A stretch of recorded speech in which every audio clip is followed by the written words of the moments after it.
Welcome back to WABJ News. Plans to close a high-profile D.C. facility have not stopped Congressional Delegate Eleanor Holmes Norton. She's lobbying her colleagues on Capitol Hill and wants them to slow down or even reverse the decision to close Walter Reed Army Medical Center in Northwest Washington. In an interview with WABJ News, the delegate said it makes no sense to close the hospital dedicated to soldiers, especially with military conflicts still going on. It is insane to even talk about closing the nation's premier military hospital in the middle of a war. Enough said. We have a Democratic majority. I can't say that we won't get a new hospital at some point in time, but that is certainly not going to happen anytime soon. So we are sitting right on Walter Reed for, we think, at least a decade and probably a lot more. The delegate expressed her views following a press conference with students in the Washington Post Young Journalist Development Program, along with our own WABJ Journalism Workshop. The event took place at the Washington Post. It's that time of the year. Are you making plans to attend college this fall? Is the thought of how you'll pay for school stressing you and your parents out? As WABJ's Dominique Stroud reports, you're not alone. With the rising cost of tuition, seniors are working hard to prepare themselves for this change. With the help of the free application for federal student aid, better known as the FAFSA, where the federal government gives out money to numerous students who display financial need to help pay for college, some students still come short of cash. The cost of college never ends. There's always going to be stuff to pay for. There's always going to be little things that you need. But the FAFSA isn't the only way to pay for school. Colleges and high school teachers encourage students to apply for scholarships, take out loans, and receive grants from the school they plan to attend. Many of them aren't aware that there are a lot of organizations out there willing to give them money if they are good students and they have a dream and they're aspiring to be something. The other downside, however, is that some students fall in what we think of as the middle category, where their parents don't have enough money to just pay for college without any help at all, but they also feel that they aren't needy enough to get a lot of money from the government. For those students, scholarships become particularly important because they really need to explore those options. In order to get some extra cash for school, Tyra White plans to work through the summer as well as take on a work-study job. As of right now, I'm working at a donut and coffee shop, better known as Dunkin' Donuts. Right now, I'm working at one located in Upper Marlboro, but the money that I get from there, I'm going to save it to use for books, miscellaneous expenses that may occur. And after the summer is over, I'm going to transfer to one that's closer to my university. So that way I'll still be able to work part-time through college. So that way I'll still be making income. I'll still be able to pay for whatever I need to pay for. As far as students who are currently in college, this is how they plan to stay. I mean, I got lucky with doing ROTC, and the Air Force gave me, $7,500 a semester, so $15,000 a year. So, I got lucky, but I had to serve after I finished college, so that's the catch. Some schools you can lock it in if you pay. GW locks it in. It doesn't rise. Once you're a freshman, that's all you'll pay. All 4 years. Do you guys wish it was like that here in America? Yeah.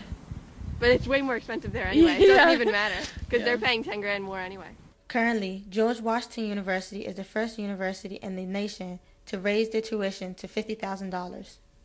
The bottom line is that when you're looking at $40,000 and $50,000 GW and American, it's a lot of money to spend to be educated, and you don't have a choice as to whether or not you can afford to be educated. You need to be educated in order to be a successful individual. So you're being forced into a situation where you have to spend a tremendous amount of money just to be able to compete in the business world. If the trend of rising tuition continues, scholarships may become even more competitive, and some students will have no other choice but to take out more loans. Dominique Stroud reporting for WABJ News.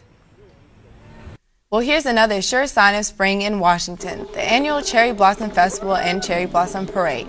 Kids of all ages came out for this year's march down Constitution Avenue. Despite a few raindrops, thousands of spectators lined streets as marching bands from schools in D.C. and around the country showed off their skills. The parade is a yearly highlight of the historic festival. The First Amendment, freedom of speech, the history of journalism, these are some themes celebrated in D.C.'s newest museum.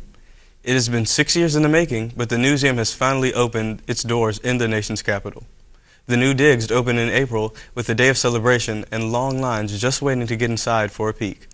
Our own Antoinette Miller was there and tells us that it was worth the wait. It's big, bold, and full of history. The opening of the long-awaited museum brought out the news fanatics and raised quite a stir on Pennsylvania Avenue.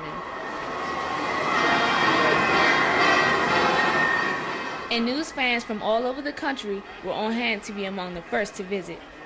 Well, I enjoyed the exhibits and with in the little theaters with the dialogue, explaining it. Like the 9/11, yeah, the 9/11 theater, the Edward R. Murrow exhibit. I think maybe things that we can identify with that we saw happening in history, and then to see it here. And being news junkies, I read the newspaper every day, and I watch broadcast news every night. The museum is designed to help the public get a better understanding of the news. It gives you a behind-the-scenes look at how and why news is made. I think it's great.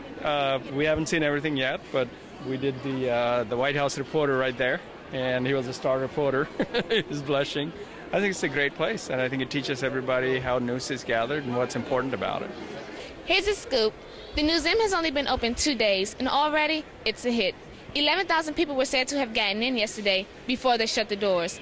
Unfortunately, 3,000 were turned away. The good news for them, they were all given free passes to return. We got lucky that we got the ticket. I got to come back today. It's great. It would be even worth the $20 admission fee. Probably bring back my husband, who's staying with my daughter in Chicago right now. Program director Rich Foster says it's hard to pick a favorite exhibit.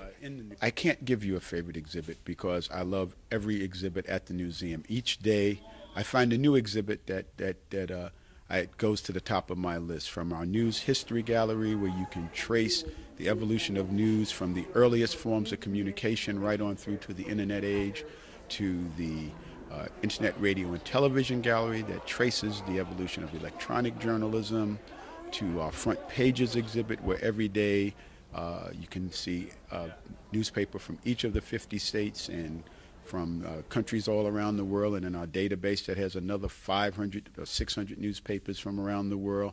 All of them I love. Our Berlin Wall gallery, our 9/11 gallery. It's just every day I come into this place and I've got a new favorite one. I'm Antoinette Miller for WABJ News. The museum is open every day of the week except during holidays. Admission is $20 for adults and $13 for children ages 7 to 12. And we're pleased to be broadcasting today from the museum's own state-of-the-art studio. I can't wait to tour the place more myself. Have you had a chance to tour yet, Elijah? No, I haven't, but I will when we're done.